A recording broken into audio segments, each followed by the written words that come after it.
For that we are presenting Nesta to my right and me. My name is Enno. We both have worked with Drupal already for some years, and we are both working here in Seville as a Drupalera, which is part of Emergia, one of the major Drupal agencies here in Spain, with headquarters in Seville and offices in Chile, London and Zurich. Alright, let's start. When you have a multisite Drupal installation, you basically have it to share common code, typically your core and your modules. We are arguing today that in theory you can do the same for your theme if certain points are given. Critical questions are, do you have on your subportals similar branding and styles, or do you have common navigation elements and maybe even overlapping content like blogs or notes that you use on one or more portals? In that case, you could argue that you could do all of those sites with a single theme, based on the idea that the same with your modules, that you only have to write your code once and then share it across the portals. Right. In order to argue our case today, we are using a real-life example of a website that we actually did and where we use this approach. The website is from the football club Sevilla FC, and it's not any football club. It's, as you may or may not know, it's pretty big. 5-time European Cup winners, 5-time Spanish Cup winners, and I think they also won the European Super Cup, and last but not least, second biggest club in Seville. Right, for our theme, in order to work for multiple sites, some functional requirements need to be given. At any point in time, we need to make sure that our single theme is able to cover all the requirements the client might come up with. So every assign exception, everything unusual, everything that might break the normal layout, we need to be able to cover it. What you see on the screen are typical phrases that the client might say that are influencing our prerequisites and that we need to cover with our design. Right. That leads us to our technical requirements. First of all, whatever we do, whatever we create, our CSS and JavaScript, we need to be able to separate it whenever necessary for the different subportals in order to avoid unnecessary or duplicate CSS.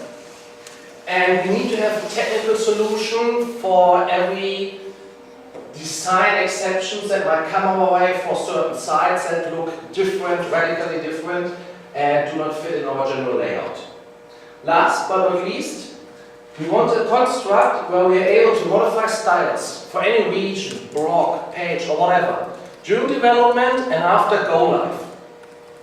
Basically, we want to make sure that whatever monster we create, we want to be able to handle it and not be scared of it.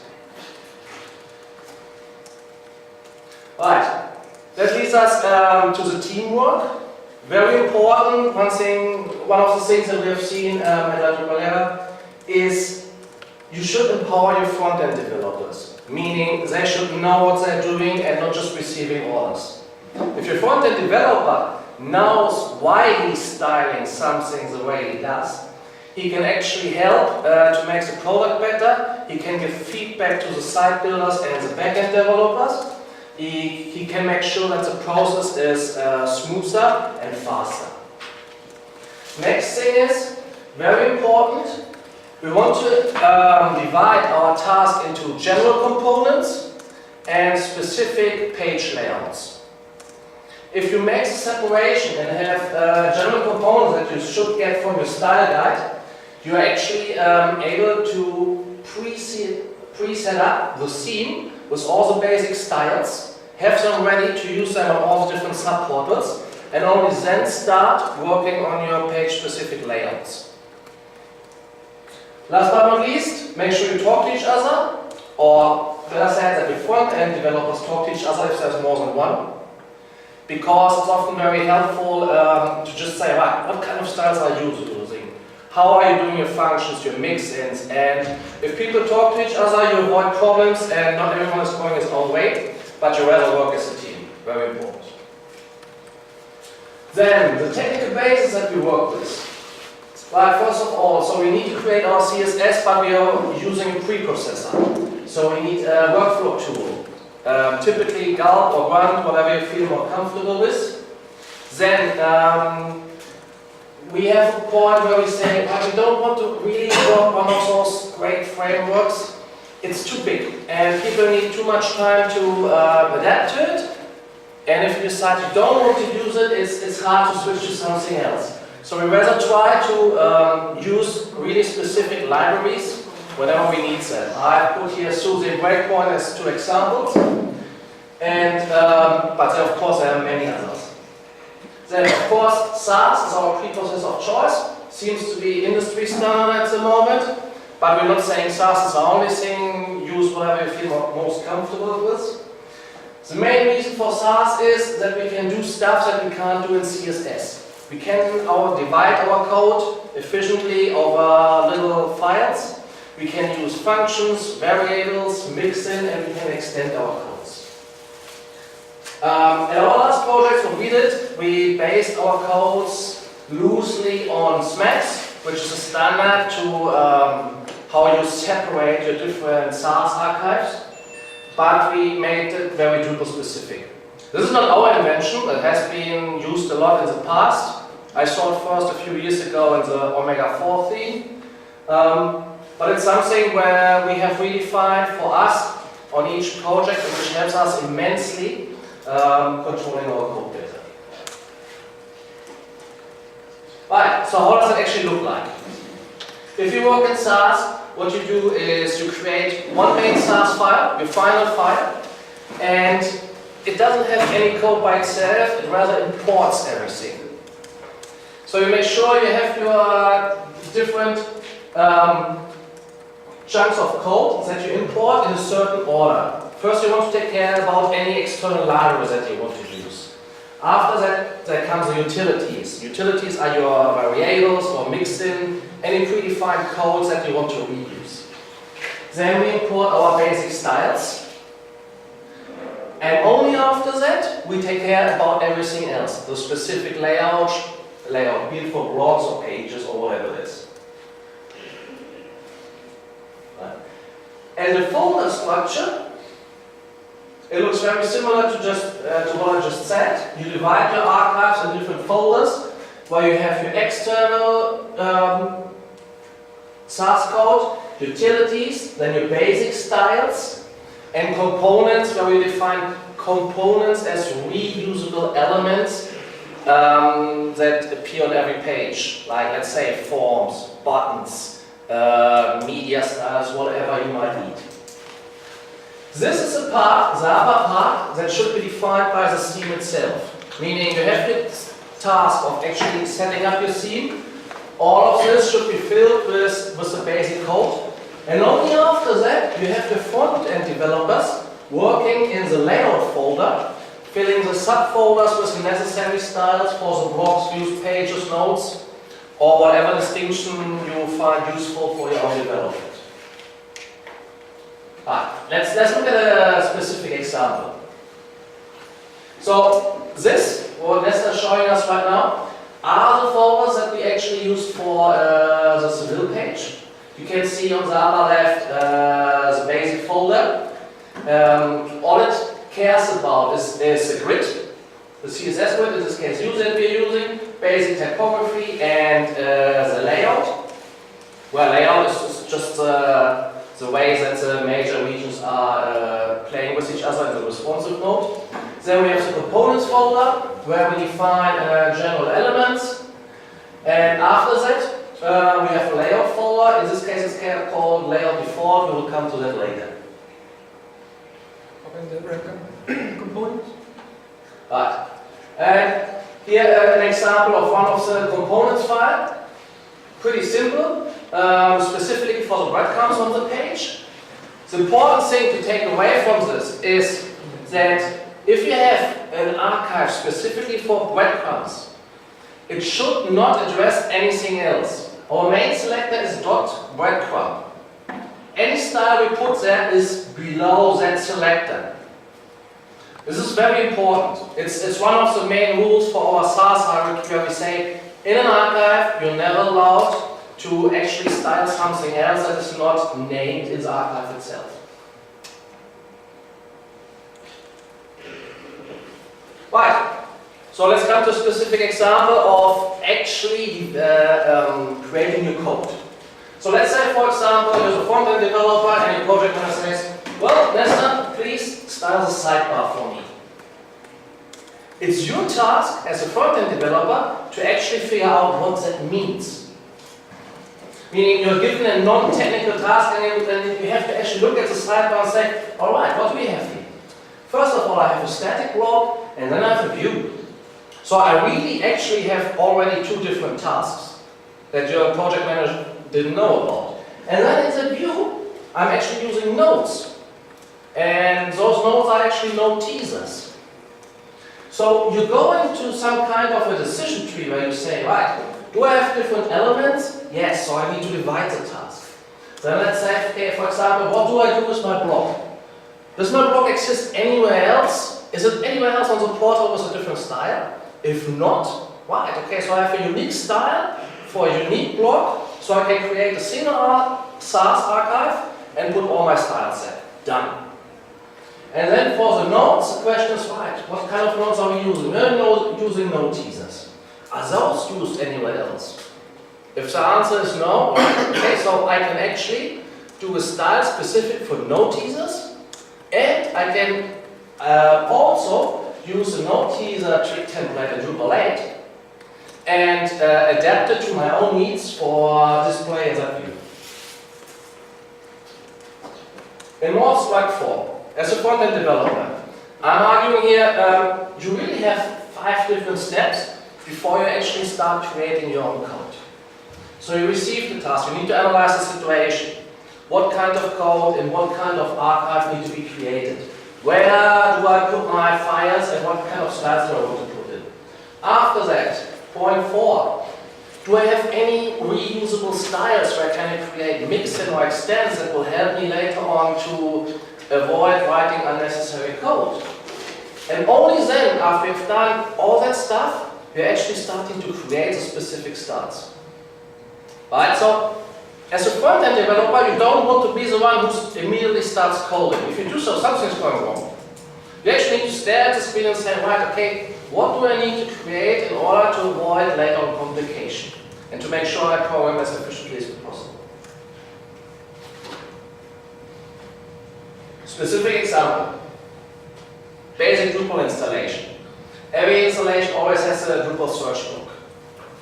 So, for the block to create, I know it's a block, so I put it in the subfolder layout blocks. And then how do I name it? What I do is in the browser, I right-click, inspect element, and then I just look at what kind of CSS class is given to that block by Drupal.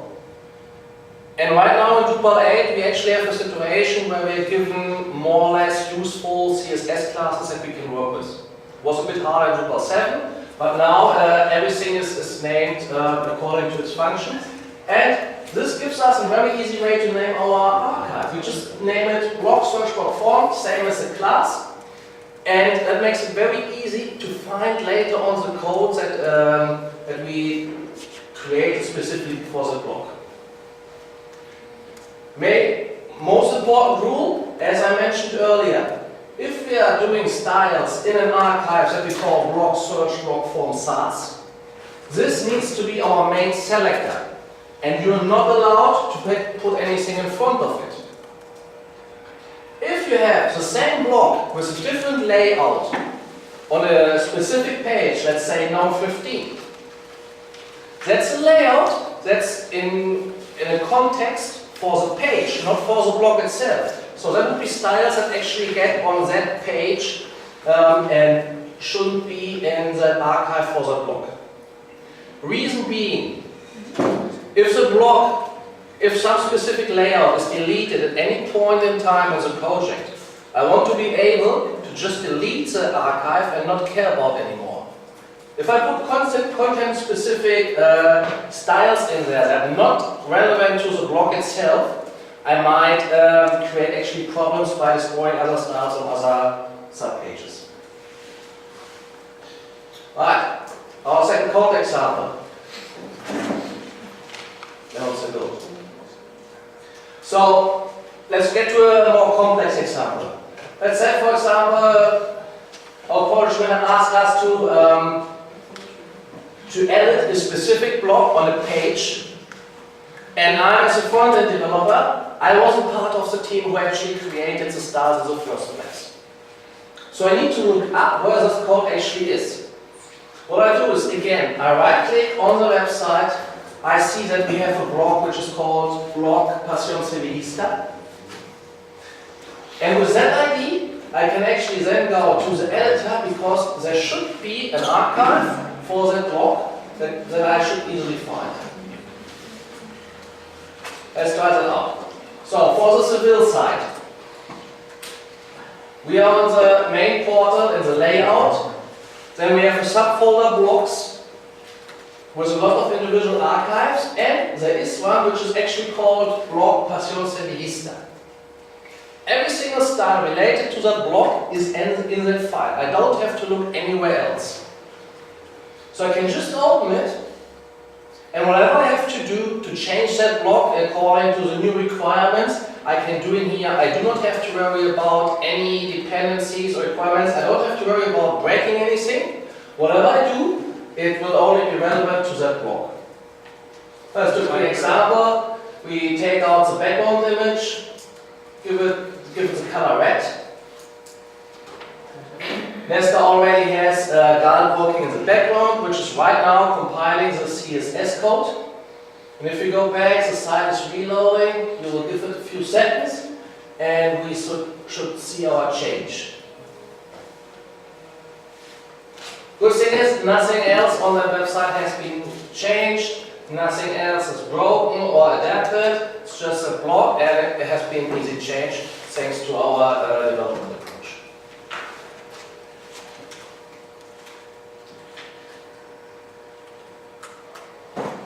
Right. So far we have talked about front-end development on a general basis. So what is it that we need to do specifically for a single theme or multi-site? With what we've done so far, it just needs some few adjustments. First of all, our main Sass file is not the only final file in that specific Sass file and not anywhere else. And that way we put all of the three together, and that gives us in combination the whole web design.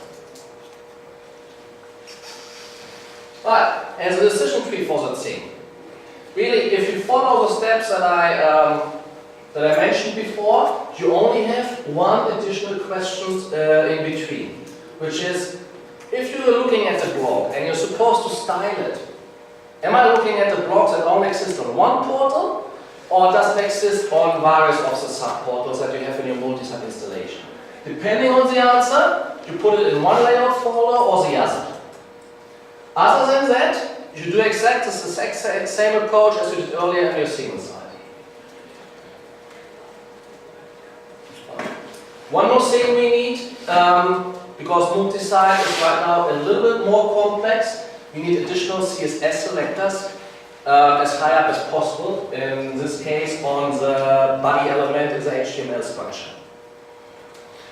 We need to know for our CSS on which subportal we are on.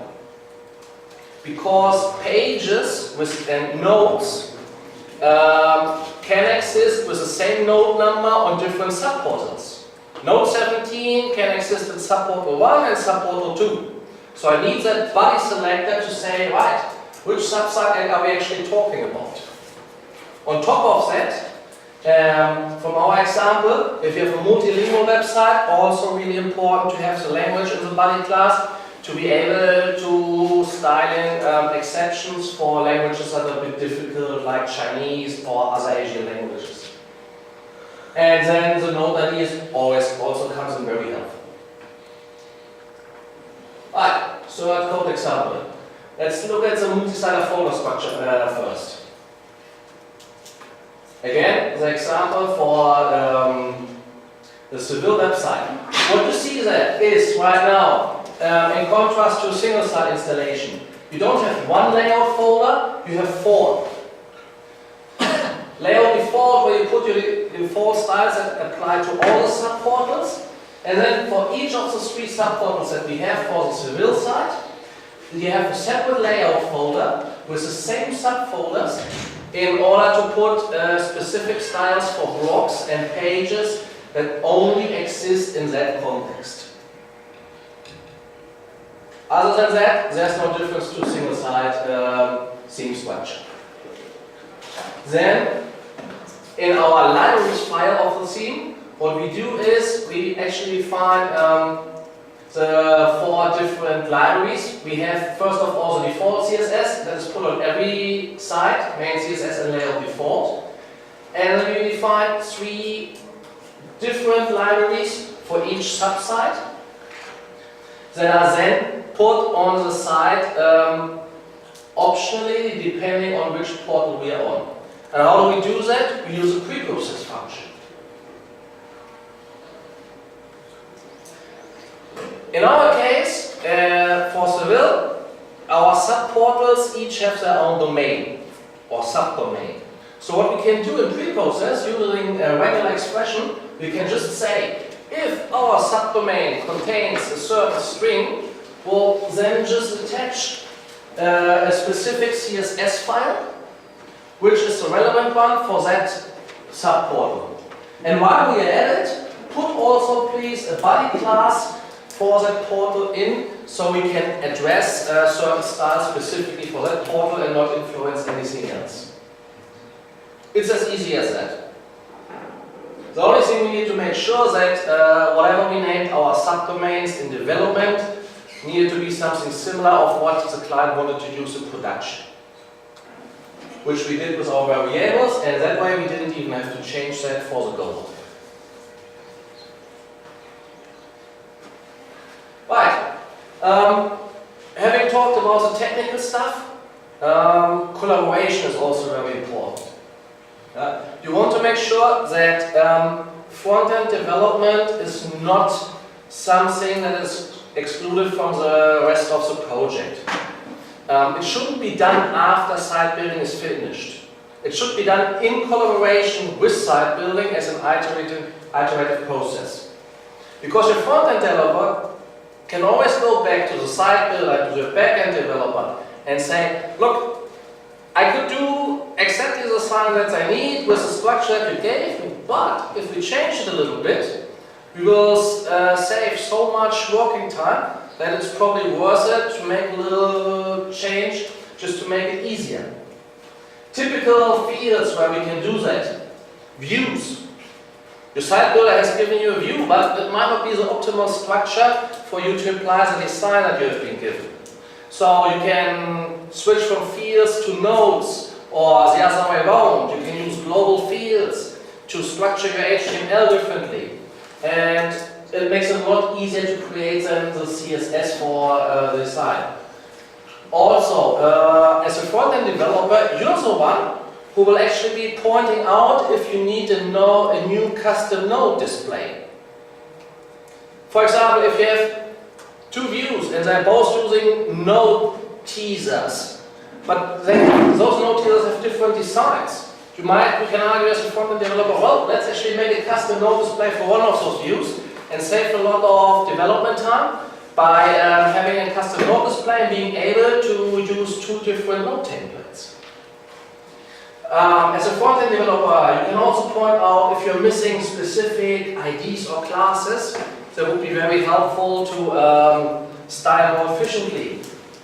You can advise people if you need to change the order of certain paragraphs or panels, block, whatever it is, to better apply to the site. And last but not least, from a sales perspective, you can also help to take out a lot of unnecessary HTML when it's not needed. As a front-end developer, you are the one who can tell your site builder, right, for all the fields in my view, I actually need a custom container or I don't. And if you don't, just let them know. For them it's just a checkbox to take it away. and it makes your site more lenient, more performant, and better in the eyes of Google. Right, and that's it. Any questions? Any doubts? Well, thank you very much for your attention.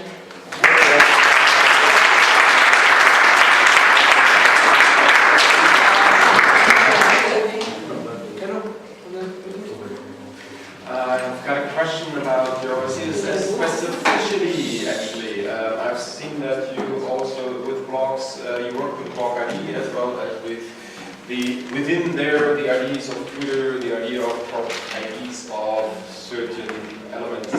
Are you trying to challenge this, or are you trying to lower the specificity of your CSS? In that case, what we had is inside the blog we're using a widget, a Twitter widget, and it just came with the Twitter ID, which is why we have a Twitter ID inside the blog ID. But yeah, well, normally you wouldn't need various IDs inside each other. So it was just using what we had available without changing it.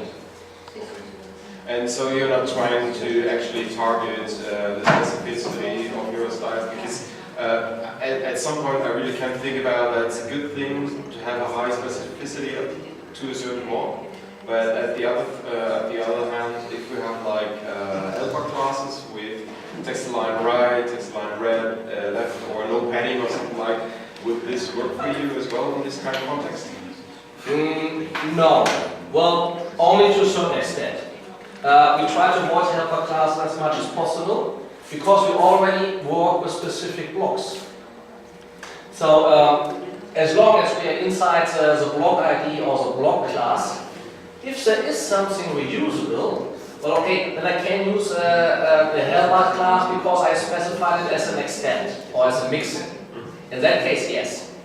Other than that, we don't predefine general helper IDs like padding white 10 or whatever. It seemed to be too much hassle for few effort, for few benefit. Yeah. Enno, we can show the new example. Right? The class. One more example, maybe more complex situation. So for example, again, on our Seville side, we had the main menu. It needs to be responsive. It has a submenu, which is like a navigation bar, and it exists with different styles on different portals. We have it on the main portal, and we have it on the subportal of Fundación Sevilla, where it looks slightly different, but works exactly the same way. The good thing for our site builder was he could create exactly the same blocks in the same way with the same settings. We used Superfish in that case. And what we did here was to define a general style that we used on the main portal, and then extended that style with the little differences on the subportal layer of Fundación, where we created exactly the same block, but only with additional styles for that subportal that were needed on top of the general default ones. Does that make sense? This is a complete file, and this is for another. Idea being, if there should ever be a force portal, anything else, and it's using the same menu, we have all the default styles already there, and we can use them without changing anything, and then we can adapt whatever exceptions I have in the design for the subportal very easily. Right, and in that way, it's a little bit like Lego, you put things on top wherever you need them, and without disrupting your current structure. It's very easy. Okay. Alright, thank you.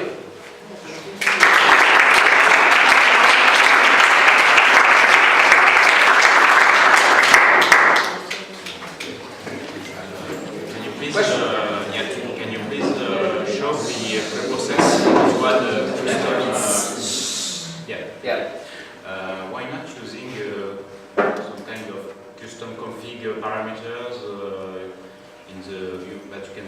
your back office to select The base route? The base route? yeah, because there you based your additional classes on the URL. Yes. Yes. Okay. In the environment of development, and the production is the same in URL. One second, example. My good launch, But if it's, but the example real is my local. vete a la página real, ahí de fundación. So this is a real life production domain. And we know it has inside the keyword fundación, which we can then use in our development, the same thing, to just say, okay, if the domain has that part, we want to put certain styles there. But obviously, one could use your approach as well, just to define the variables. Another thing, have you ever thought about using the domain module? Have you heard about this one? Yes. Question is, how would it help you? Yeah. My question would be, what about the contents you are displaying? So the domain module would rather say, I want to have a certain article published on this very domain and not on the other one. And so my question would be, if you are actually providing 3 different domains with not the very same contents, how do you do this? It's different content. We have 3. Is that a question for content? Let me try to answer a bit. I haven't been involved with site building as far as I understand. Content is mainly separated. We have some nodes, some news, for example, they appear on both portals, but there was done with a specific procedure in the module. The decision was not to use the domain module. And we on the front end, we just work with what that we had available. So since it's multi-site instances, you actually have to be, if you want to have like the very same news on the pages, you have to kind of create them on every instance. In our case, we got them from an XML feed, and we work with that. In this case, news are service, not in.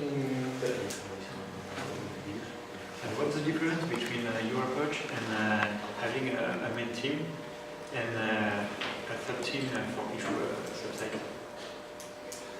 The difference is we can use the same mixins and the same basic navigation styles without having to take care about them in different themes, with Git or whatever. Right, so this was a site where we specifically had very few time, tight deadlines, and we couldn't afford to create themes separately from different people. We needed to all work together to make that happen in a short amount of time. And we said, right, one theme, let's do everything common in there, and then we can separate the task for the specific subportals and work actually in parallel with Git. And because everyone is touching different archives, it doesn't cause a problem for your front-end team.